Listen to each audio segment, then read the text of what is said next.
Hello students, कैसे हैं आप सभी लोग। आशा करता हूं कि ठीक होंगे। तो चलिए, आज हम लोग मौजूद हैं इंट्रोडक्शन ऑफ 2.3 के साथ, relation and function chapter and exercise 2.3। तो जल्दी जल्दी समझते हैं ये एक्सरसाइज किस पर बेस्ड है, फंक्शंस पर। तो पहले समझते हैं फंक्शंस क्या होते हैं।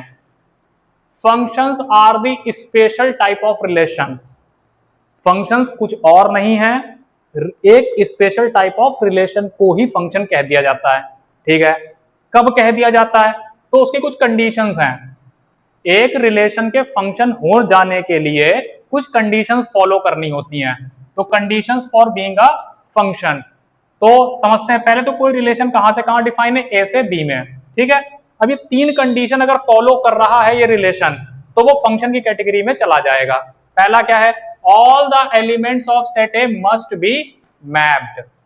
आप ऐसे समझ लो कि अगर आपको कोई दो सेट्स गिवन है ए एंड बी, और ये रिलेशन, अच्छा फंक्शन को किससे डिनोट कर देते हैं, एफ से। Let F be the function, F से कर देते हैं। ये फंक्शन, ये रिलेशन कब फंक्शन की कैटेगरी में चला जाएगा, जब पहली कंडीशन क्या है, जैसे मान लो इसमें 1 2 3 लिखा हुआ है, इसमें क्या लिखा है, ए बी सी लिखा है। तो इसमें क्या कह रहा है कि आप जो है ऐसे देखो, पहले तो जो इधर के एलिमेंट्स है, सेट ए के एलिमेंट्स जो हैं उनकी सबकी मैपिंग होनी चाहिए, कोई भी छूटना नहीं चाहिए। पहली कंडीशन में ये कह रहा है। ठीक है, बढ़िया बात है। उसके बाद क्या कह रहा है, no element of set A can have more than one image in B. ठीक है, इमेज प्री इमेज का कॉन्सेप्ट मैंने इंट्रोडक्शन में बताया था, जब 2.1 और 2.2 का कराया था, फिर से बता देते हैं। इमेज क्या होता है, इनको कहते हैं इमेज जिनके साथ मैपिंग होती है, जिनके साथ। अगर आपको चीजें नहीं समझ आ रही तो पहले आप प्रीवियस वीडियोस देख के आइए। ठीक है, 1.2, 1.1 और 1.2 को क्लियर करके आइए, उसका इंट्रोडक्शन पार्ट कम से कम देख लीजिए, उससे आपको समझ आ जाएगा। आप एक्सरसाइज में मत जाइए, पर इंट्रोडक्शन देख के आइए तो आपको बहुत सारी चीजें क्लियर हो जाएंगी। देखते हैं, no element of set A can have more than one image in B. इसका मतलब क्या है कि अगर मान लो ए एंड बी कोई दो सेट्स हैं, ठीक है, तो ऐसे करके मान लो दे रखा है। अब कह रहा है सेट ए का एलिमेंट, सेट ए का कोई भी एलिमेंट बी के एक से ज्यादा एलिमेंट के साथ मैप्ड ना हो। जैसे 1 जो है वो ए के साथ भी मैपिंग कर गया और 1 जो है बी के साथ भी मैपिंग कर गया। अब ये फंक्शन की कैटेगरी से बाहर हो गया। This relation is not a function. मतलब एक प्री इमेज की एक ही इमेज होनी चाहिए। समझ है, ऐसे समझो, ऐसे समझो, एक प्री इमेज की एक से ज्यादा इमेज नहीं हो सकती, एक प्री इमेज की एक से ज्यादा इमेज नहीं हो सकती। और कैसे समझोगे, और कैसे समझोगे, कोई भी सेट ए का एलिमेंट, ठीक है, किन्हीं मतलब एक से ज्यादा एलिमेंट्स ऑफ सेट बी के साथ मैपिंग नहीं कर सकता।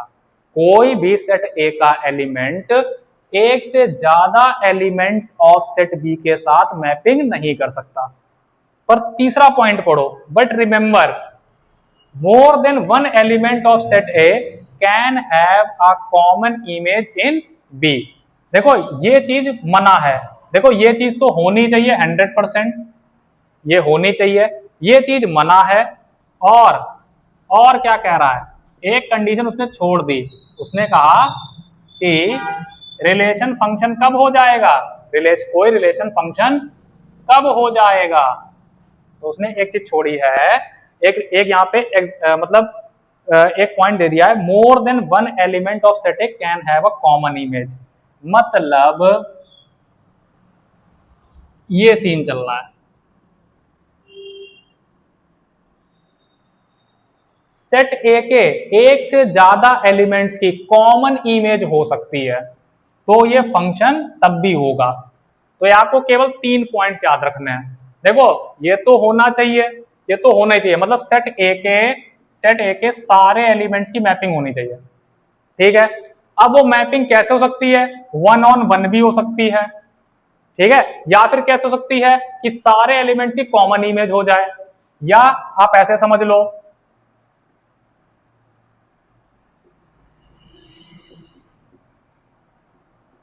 कि ऐसा सीन हो जाए, तो भी ये क्या हो जाएगा, ये रिलेशन फंक्शन की कैटेगरी में चला जाएगा। यहां पे कोई भी रूल वॉयलेट नहीं हुआ है। लेकिन यहां पर देखो, ये इससे बचाना है, बस इस कंडीशन को बचाना पड़ेगा और आपका रिलेशन फंक्शन हो जाएगा। आपको क्या देखना है, जब भी आपके सामने कोई क्वेश्चन आएगा तो आपको ये देखना है कि किसी एलिमेंट ऑफ सेट ए की एक से ज्यादा इमेज ना हो। ठीक है, पहले आपको देखना है कि हर एलिमेंट मैप होना चाहिए, पहले आपको देखना हर एलिमेंट मैप होना चाहिए। फिर देखो, पहला तो ये हो गया, आपको क्या चेक करना पड़ेगा कि हर एलिमेंट मैप होना चाहिए। फिर दूसरे नंबर पे आपको चेक करना है कि किसी एलिमेंट ऑफ सेट ए की एक से ज्यादा इमेज ना हो। ठीक है, और यहां पे एक छूट है कि बहुत सारे एक से ज्यादा एलिमेंट्स ऑफ सेट ए की कॉमन इमेज हो सकती है। ठीक है, ये तीन कंडीशंस अगर कोई रिलेशन फॉलो कर रहा है तो वो किस कैटेगरी में चला जाएगा, फंक्शन की कैटेगरी में चला जाएगा। बिल्कुल आसान शब्दों में मैंने बता दिया। इस पे थोड़े बहुत न्यूमेरिकल कर लेते हैं, फिर आगे बढ़ते हैं। चलिए एक एग्जांपल देखते हैं और अभी जो पढ़ा उसको कंफर्म करते हैं। Let n be the set of natural numbers, the relation are defined on A. इसको पकड़ो, और हमें पता है n से n में जा रहा है r, लिख लिया हम लोगों ने। आगे चलते हैं, सच दैट x, y, चलो अच्छा बना ही लेते हैं एरो डायग्राम, इजी हो जाएगा।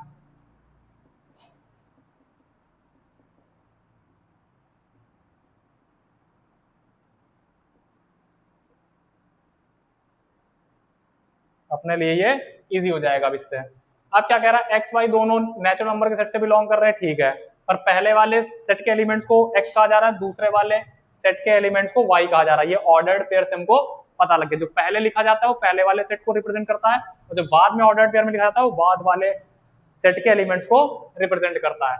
अब देखते हैं definition, y is equals to 2x। ये रही आपकी डेफिनेशन। कोई लिमिट तो लगी नहीं है यहाँ पे ना, पूरा नेचुरल नंबर खुला हुआ पड़ा है। अब आप इसको, हाँ, x का 2 टाइम्स करोगे तो आपको y मिल जाएगा।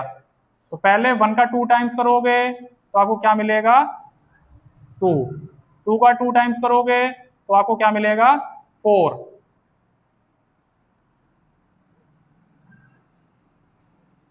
आप थोड़ा सा बना लो पहले, 5 6 7 8 9 10 11 12 चलता रहेगा, 3 4 5 6 7 8 9 10 11, और ये भी चलता रहेगा। ठीक है, अब स्टार्ट करते हैं। x का 2 टाइम्स करोगे, 1 का 2 टाइम्स करोगे 2 मिल जाएगा, 2 का 2 टाइम्स करोगे 4 मिल जाएगा, 3 का 2 टाइम्स करोगे 6 मिल जाएगा, 4 का 8 मिल जाएगा, 5 का 10 मिल जाएगा, 6 का 12 मिल जाएगा, 7 का 14 मिल जाएगा, और ये चलता रहेगा, और ये चलता रहेगा। ठीक है, तो हमारे पास क्या आ जाएगा, रोस्टर फॉर्म के तहत 1, 2, 2, 4, मतलब आप खुद ही देख लो, x का 2 टाइम्स करने पे y आ रहा है, x का 2 टाइम्स करने पे y आ रहा है हर ऑर्डर्ड पेयर में। 3, 6, 4, 8, 5, 10, उसके बाद 6, 12, 7, 14 आ जाएगा, और ये चलता रहेगा। ठीक है, इतना बात समझ आ गया। अब हमको आइडिया लगाना है इस एरो डायग्राम से।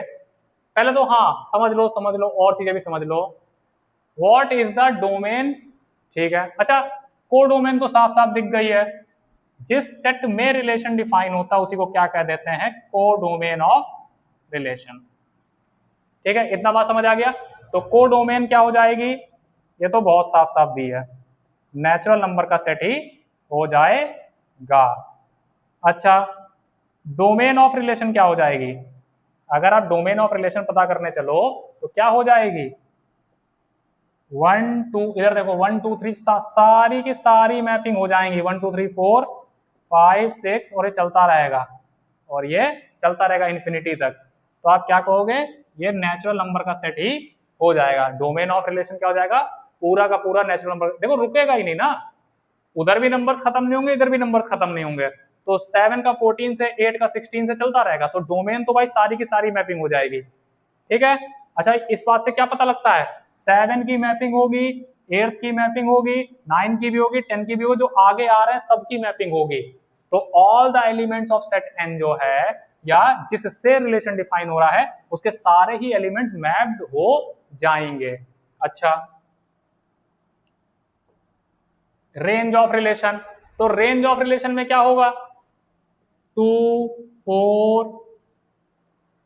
4 6 8 10 12 और ये चलता रहेगा। ये क्या मिल जाएगा, सेट ऑफ, ये क्या है, set of even natural numbers, even natural numbers, यही तो सेट है, set of all even natural numbers. तो हमको डोमेन मिल गई, रेंज मिल गई, कोडोमेन मिल गई, डोमेन मिल गई, कोडोमेन मिल गई और रेंज मिल गई। रोस्टर फॉर्म भी हमारे पास आ गई, सेट बिल्डर दी गई थी।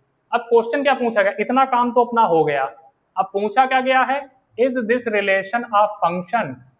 तो मैंने आपको 3 कंडीशंस बताई थी, 3 कंडीशंस आपको बताई थी, वो याद रखनी है। क्या सारे के सारे एलिमेंट्स की मैपिंग हो जाएगी यहां, हाँ हो जाएगी, ऑल द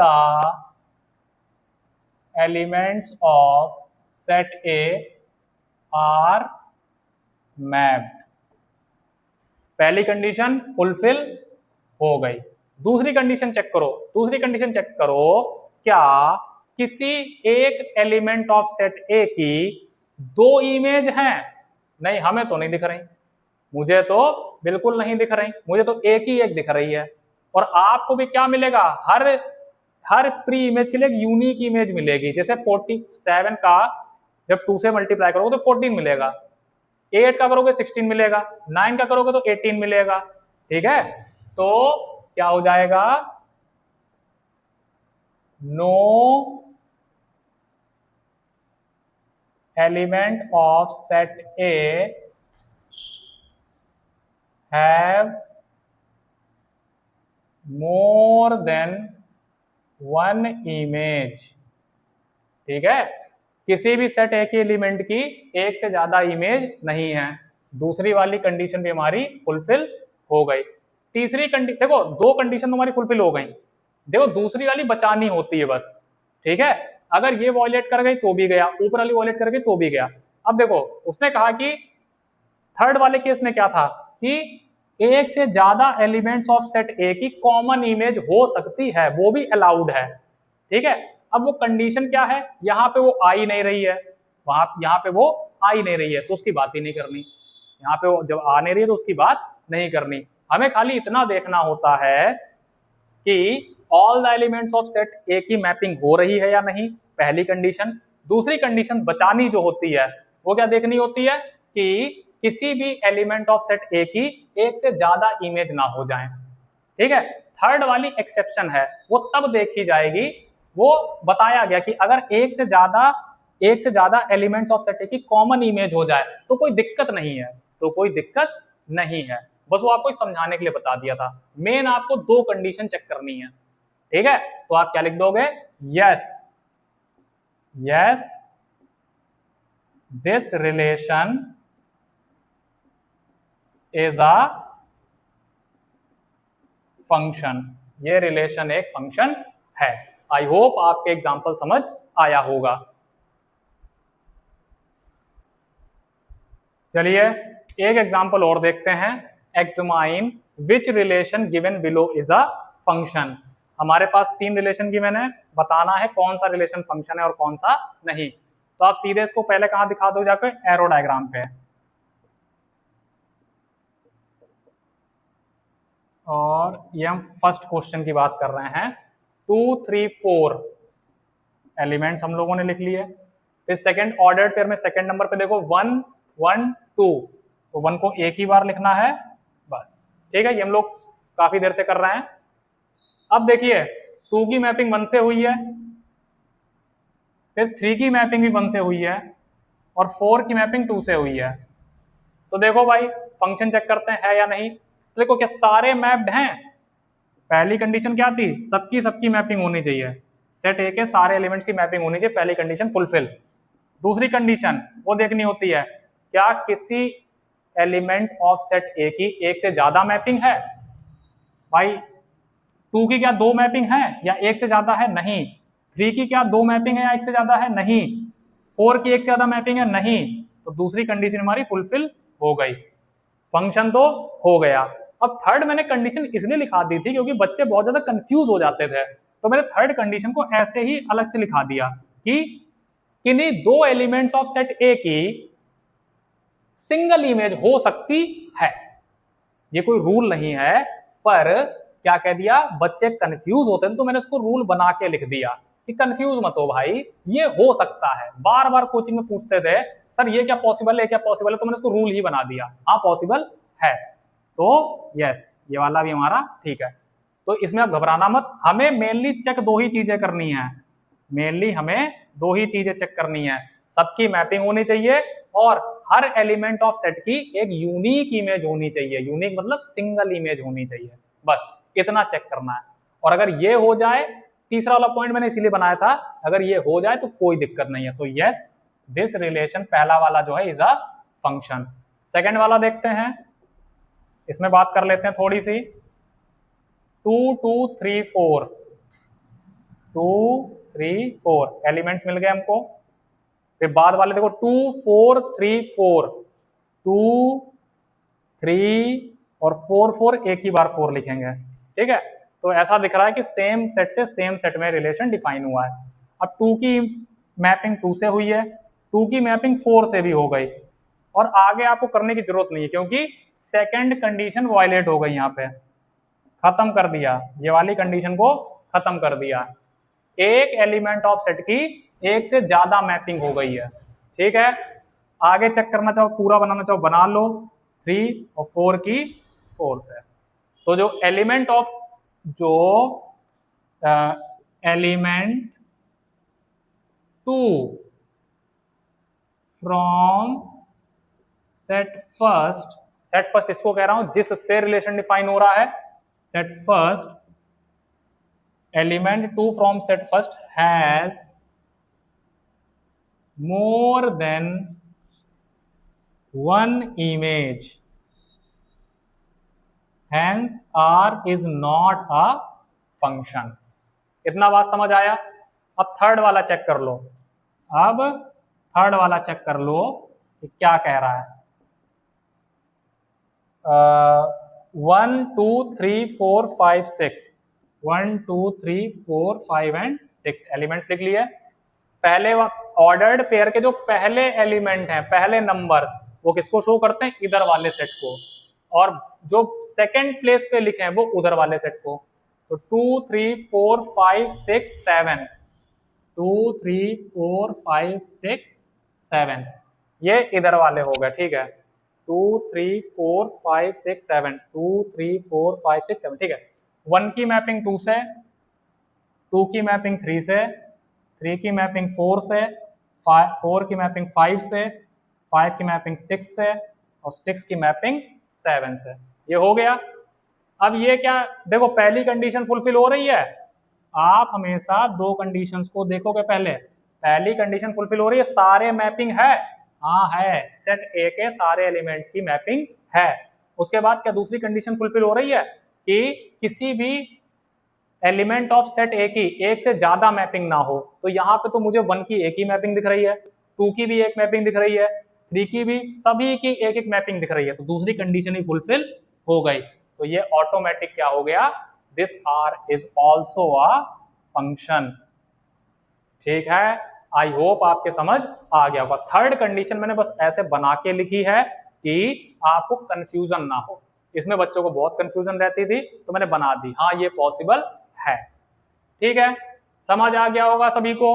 ये जो आर है ये फंक्शन की कैटेगरी में है, थर्ड वाला भी फंक्शन की कैटेगरी में है, पर ये फंक्शन की कैटेगरी में सेकंड वाला नहीं है। इसका रीजन ही मैंने लिख दिया।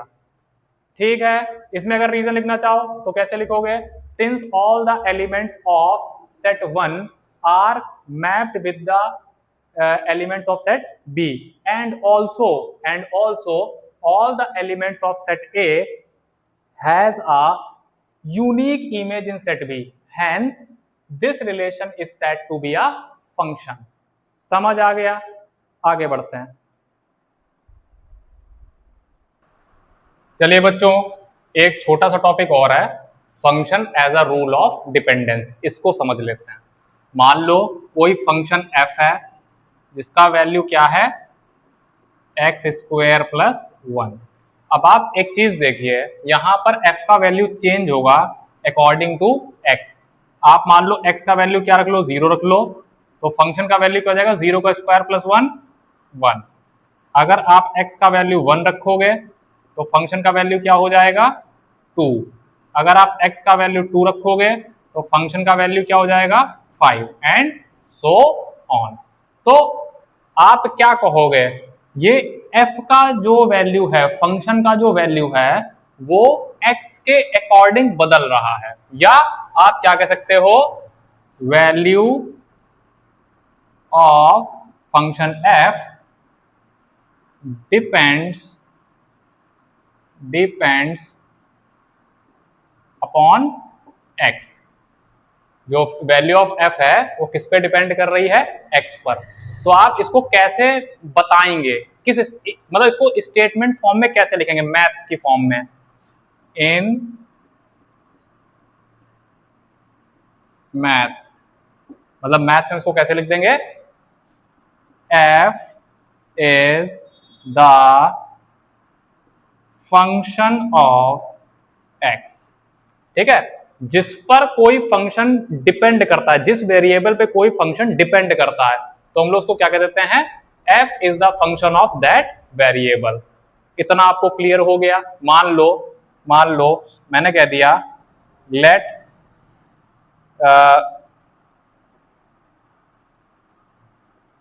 Quantity y depends on x। जो y क्वांटिटी है वो x पे डिपेंडेंट है, तो आप क्या लिखोगे, y is the function of x। और कैसे लिखोगे इसको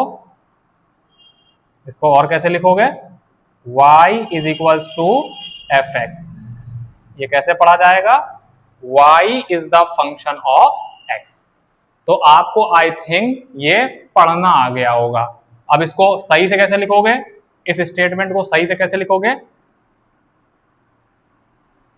f is the function of x और इसका वैल्यू क्या है, एक्स स्क्वायर प्लस 1। ठीक है, आई होप आपको समझ आया होगा।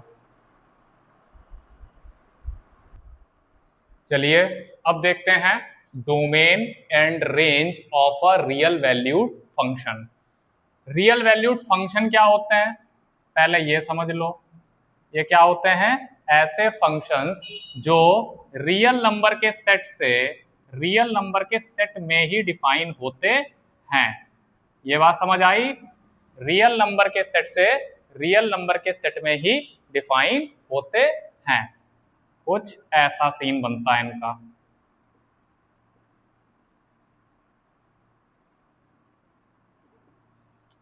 ठीक है, इतना बात समझ आया, आगे चलते हैं।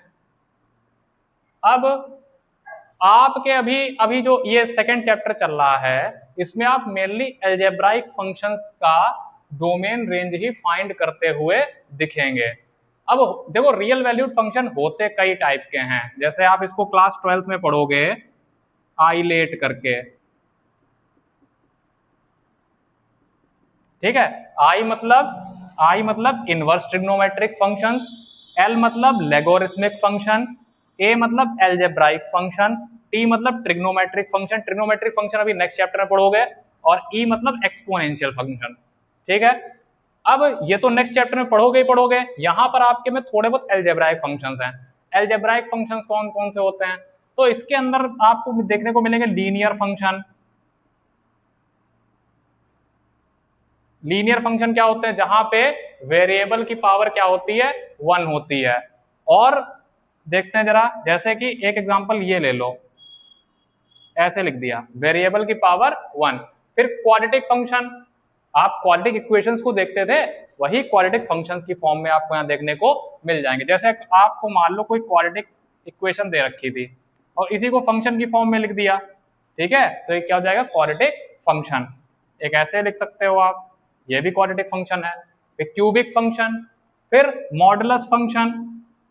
मॉडुलस फंक्शन कैसा दिखेगा? ऐसा कुछ दिखेगा, उसमें मॉड लगा होगा, वो कुछ भी बाहर आएगा वो पॉजिटिव होके ही आएगा, ठीक है। फिर सिग्नम फंक्शन, मतलब ठीक है, आपको बहुत सारे देखने को मिलेंगे, पर अभी इतना डीप में जाने की जरूरत नहीं है, क्योंकि मेरा जो अभी आपको पढ़ाने का टारगेट है वो खाली इतना सा है कि आप रियल वैल्यूड फंक्शन की डोमेन एंड रेंज फाइंड करना सीख जाएं। बस आपके में इतना ही है, अभी आपके में कुछ भी नहीं आएगा, ना ग्राफ आएगा ना कुछ आएगा। ये सारी चीजें आपको पढ़नी पड़ेंगी क्लास 12th में, जब आप लिमिट एंड डेरिवेटिव्स पढ़ने चलोगे। 5th चैप्टर वहां पर जब है लिमिट्स का, इसको पढ़े बिना, इसके ग्राफ समझे बिना, इसके बारे में जाने बिना, इन सभी फंक्शंस के बारे में जाने बिना आप वहां पे पत्ता भी नहीं ला पाओगे, ठीक है। तो ये वहां का वहीं पढ़ेंगे, यहाँ पे किसी की जरूरत नहीं है, ठीक है। बस मैंने आपको एक इंट्रोडक्शन दे दिया कि क्या हम लोग, मतलब रियल वैल्यूड फंक्शंस हैं, उनके टाइप्स क्या क्या होते हैं। चलिए अब आगे बढ़ते हैं। चलिए domain and range of a real valued function को हम एक एग्जांपल से समझते हैं। ये क्या है? एक रियल वैल्यूड फंक्शन है, ठीक है, ऐसा मान लीजिए। रियल वैल्यूड फंक्शन से, अगर ये रियल वैल्यूड फंक्शन है तो कहां से कहां डिफाइन होगा? आर से आर में डिफाइन होगा, ठीक है। अब देखिए यहां पर अगर पूछा जाए आपसे डोमेन ऑफ फंक्शन बताएं एंड रेंज ऑफ फंक्शन बताएं, domain and range of function बताएं। कोडोमेन तो ठीक है, जिस सेट में डिफाइन होती हैं चीजें उसी को क्या कह देते हैं? Codomain of function. अच्छा, यहाँ पे डी के नीचे आर लिखते थे, डी के नीचे आर लिखते थे, वो था डोमेन ऑफ रिलेशन। ये क्या है? Domain of function. एफ लिख देना, बस ये नोटेशन है। अच्छा, कोडोमेन तो समझ आ गया, इजी है। ये देखते हैं इसका क्या सीन है। अब रियल वैल्यूड फंक्शन में क्या होता है? बहुत बड़ा सेट हमारे पास होता है जहां से हमको वैल्यूज निकाल के रखनी होती हैं।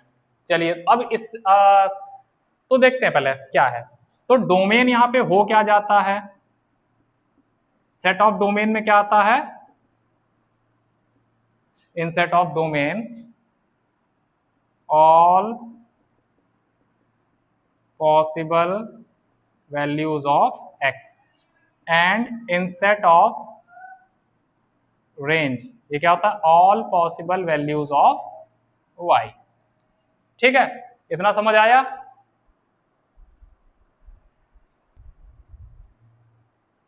अब ये पॉसिबल वैल्यूज से क्या समझे? जैसे कहा जाए possible values of x, possible values of x से क्या समझे? तो यहां इस क्वेश्चन में समझो ये क्या है। जब आपके सामने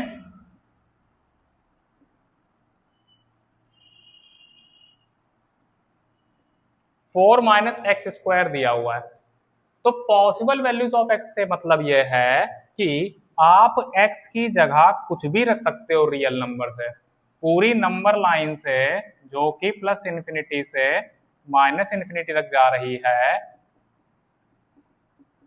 चलते चलते उससे आप उठा के कुछ भी रख सकते हो। इतना बात समझ आया? पर आप वो नंबर्स नहीं रख सकते नंबर लाइन से जो रूट के अंदर नेगेटिव आपको ला दें, क्योंकि रूट के अंदर नेगेटिव क्या हो जाता है? इमेजिनरी नंबर की कैटेगरी में चला जाता है, वो रियल नंबर नहीं रह जाता है, ठीक है। इतना बात समझ आया? और आपको पता होगा रियल नंबर का सेट क्या होता है? माइनस इन्फिनिटी से प्लस इन्फिनिटी, मतलब इसमें इन्फिनिटी जो है वो इन्वॉल्व नहीं होती है। तो एक चीज और बचानी होती है कि अगर न्यूमरेटर के अपॉन में 0 आ जाए तो ये क्या हो जाता है? नॉट डिफाइन, ठीक है। और नॉट डिफाइन कह लो या ग्राफ पर क्या कह दो इसको? इन्फिनिटी। नॉट डिफाइन को ग्राफ पर कैसे दिखाते हैं? इन्फिनिटी के रूप में, ठीक है। इतना बात समझ आया।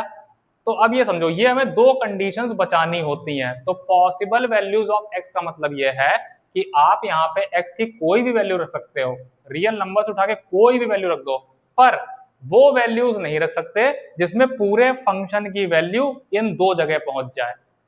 ठीक है, तो इसको करते हैं हम लोग, x की पॉसिबल वैल्यूज को ढूंढते हैं। तो आपको पता यहां दिख रहा है साफ साफ, आप -2 से लगाकर 2 तक इस इंटरवल से आप यहाँ x की कुछ भी वैल्यू रखो, ये कभी नेगेटिव अंदर नहीं देगा। अच्छा, इसकी तो बात ही छोड़ दो, यहाँ पे अभी इस क्वेश्चन में इसकी तो बात ही नहीं, क्योंकि न्यूमरेटर में कुछ 1 ही है, तो वहां x की वैल्यू रखने का कोई मतलब भी नहीं है। तो ये भी केस यहाँ पे काम नहीं कर रहा, हमारा ये बचाना है कि रूट के अंदर नेगेटिव ना आ जाए। अच्छा, तो आप यहां से उठा के कुछ भी रख दो,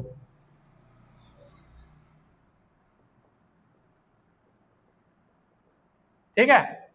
देखते हैं भाई, हमने पहले क्या रखा, हमने पहले 1 रखा, तो क्या आ जाएगा √3। क्या √3 रियल नंबर है? यस, √3 रियल नंबर है। उसके बाद आपने क्या रखा, आपने -2 रख दिया, -2 रखा तो क्या हो जाएगा 0। क्या 0 रियल नंबर है? हाँ है। आपने कहा सब इंटीजर्स क्यों रख रहे हो, आप ये रखो 1.5 उठा के, तो 4 - 1.5 का स्क्वायर, तो ये कितना हो जाएगा 15 का स्क्वायर 225, और ये क्या जाएगा पॉइंट लग जाएगा, तो कितना आ जाएगा 1.75। क्या ये रियल नंबर है? ये भी रियल नंबर है। जब तक नेगेटिव नहीं आ रहा रूट के अंदर तब तक ये सारे क्या हैं, रियल नंबर। तो आप जब तक इस इंटरवल से उठा के रखोगे चीजें, तब तक ये वैल्यू नहीं आने वाली फंक्शन की। ठीक है, तो पॉसिबल वैल्यूज ऑफ x से आप समझ गए मैं कहना क्या चाह रहा हूं। मैं कहना चाह रहा हूं आप x की वो सारी वैल्यूज रख सकते हैं जो फंक्शन को इस हालत में ना ले जाएं, बस इतना सा कॉन्सेप्ट है। रूट के अंदर नेगेटिव आ गया, कहानी खत्म। ठीक है, आप वो वैल्यूज बाहर कर दोगे जो रूट के अंदर नेगेटिव दे रही है। जैसे आप 2 से आगे बढ़ोगे, मान लो आपने 2 से आगे बढ़ के एक वैल्यू उठा ली, 3 उठा ली, 3 जैसे यहां रखोगे तो क्या हो जाएगा 9, 4 - 9 कितना हो जाएगा -5। अगर x की जगह क्या रख दो 3 रख दो, तो क्या हो जाएगा 4 - 9, 4 - 9 -5, रूट के अंदर माइनस आने लगा। जैसे ही आप 2 से थोड़ा भी आगे बढ़ोगे वो 4 से बड़ा हो जाएगा। 2.1 रखो तब भी 4 से बड़ा हो जाएगा, 2.1 रखोगे स्क्वायर हो जाएगा, 4 से कुछ भी छोटा सा भी बड़ा हो जाएगा तो नेगेटिव वैल्यू आने लगेगी। तो आपकी डोमेन आपको समझ आ गई कि -2 से 2 तक ही रहेगी। ठीक है, इतना बात समझ आया।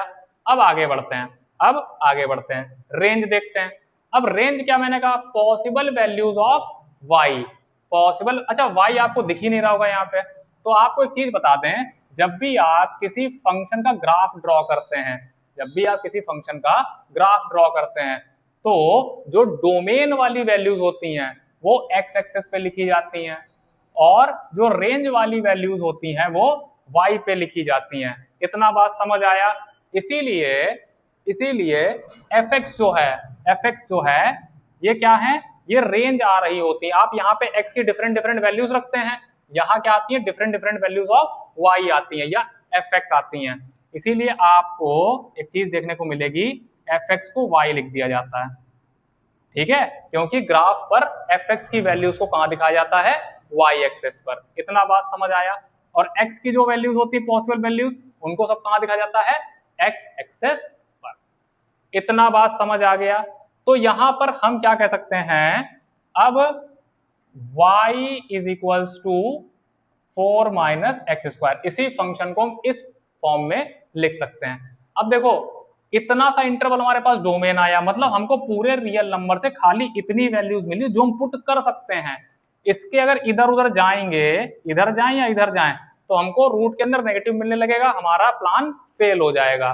ठीक है, तो ये क्या मिल गया हमको डोमेन। अब इसको क्या है, आप यहाँ पुट करते रहिए, इसके बीच के इंटरवल को पुट करिए और आपको क्या क्या मिलेगा। तो बहुत ध्यान से देखिए, आपको अगर यहाँ 0 पुट कर दें, x की वैल्यू अगर 0 पुट कर दें तो आपको क्या मिल जाएगा, √4 यानी 2। अब मुझे लग रहा है कि ये आपको आइडिया लेना पड़ेगा, ये आपको प्रैक्टिस से ही आएंगी चीजें, ये चीजें ढूंढनी, क्योंकि बहुत बड़ा इंटरवल है, आप कैसे आइडिया लगाओगे क्या चीजें कहाँ मिलेंगी। ठीक है, अब आगे देखिए, अगर यहाँ पे आप 1 रखोगे x की जगह तो आपको क्या मिलेगा 4 - 1 √3।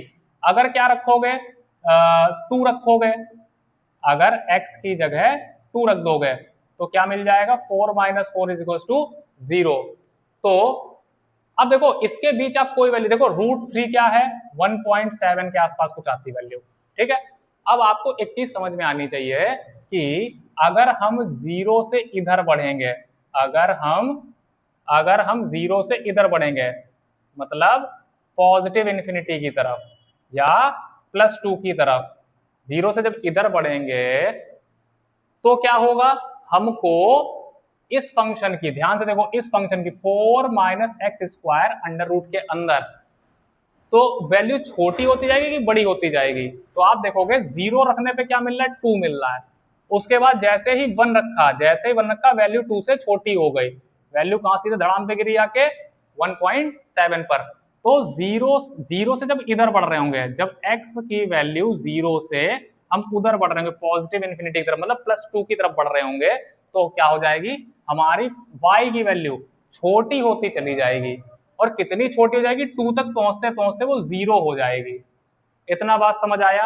यहाँ पे क्या मिल जाएगी 0, यहाँ पे मिल जाएगी 2, तो 0 सबसे छोटी वैल्यू हो गई, 2 सबसे बड़ी वैल्यू हो गई।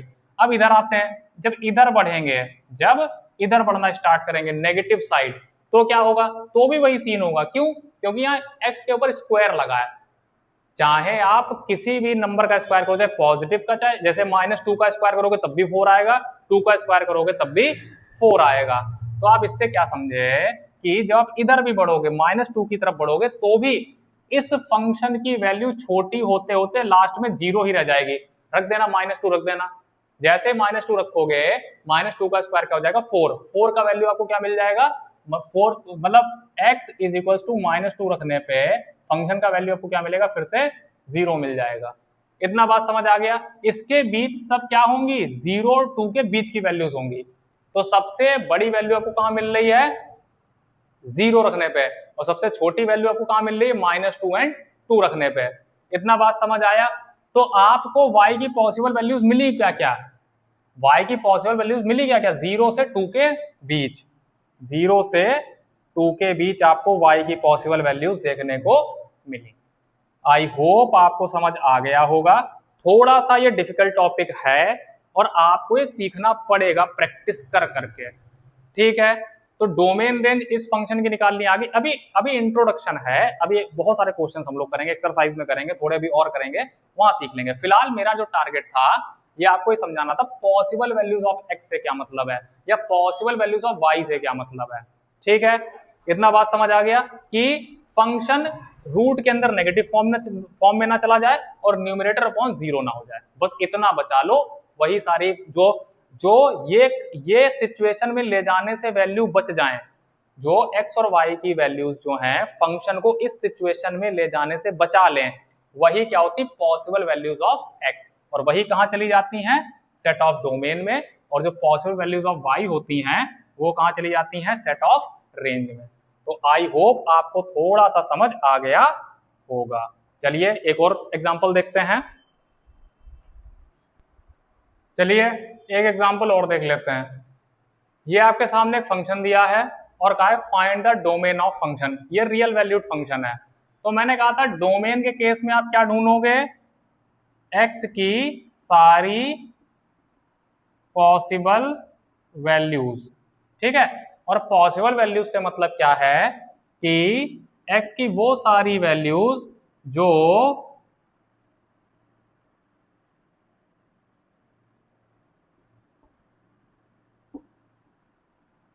इन दो सिचुएशन को क्रिएट ना करें। इतना बात समझ आया।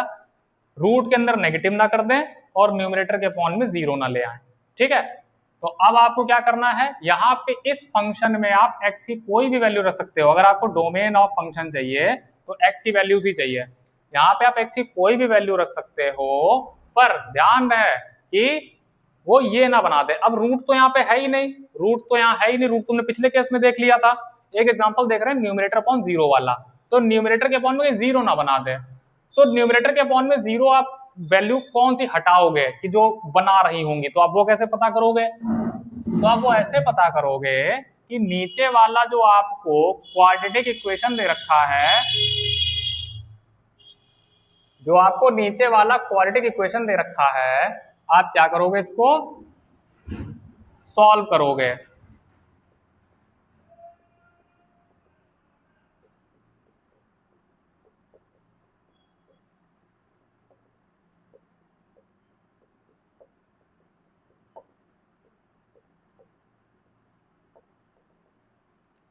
तो x की वैल्यू क्या आ गई, 2 आ गई एंड 6 आ गई। अब आप खुद देखो, यहाँ पे अगर आप 2 रखोगे तो भी ये 0 कर देगा, इसका नाम ही है जीरोस। ऐसे तो जीरोस क्लास 10th में निकालते थे। आप यहाँ 2 रखो, जैसे ही 2 रखोगे तो नीचे क्या बन जाएगा, 0 बन जाएगा। 2 2 जा 4 माइनस 8 2 जा 16 प्लस 12 माइनस 12 प्लस 12 0। ऐसे ही आप अगर आप 2 जैसे आप अगर 6 रख दोगे तो भी 0 बन जाएगा। तो आपको क्या करना है, पूरा का पूरा रियल नंबर जो है, पूरा का पूरा रियल नंबर आपके लिए अवेलेबल है। यहाँ पे आप कुछ भी रखो, कुछ भी रखो, पर आप क्या नहीं रखोगे, आप क्या नहीं रखोगे, 2 एंड 6 को बाहर करना पड़ेगा आपको। ये दो एलिमेंट आपको बाहर करने पड़ेंगे, 2 एंड 6। इनको रखते ही आपका कबाड़ा हो जाएगा। आप कहां पहुंच जाओगे, न्यूमरेटर अपॉन 0 की फॉर्म में पहुंच जाओगे। तो आई होप आपको समझ आ गया होगा। अच्छा, सेट की फॉर्म में क्यों लिखा है बताया है, रियल नंबर एक सेट है और सेट से सेट ही सबट्रैक्ट या ऐड होता है। आई होप आपको domain and range of a real valued function कुछ कुछ आइडिया लगा होगा।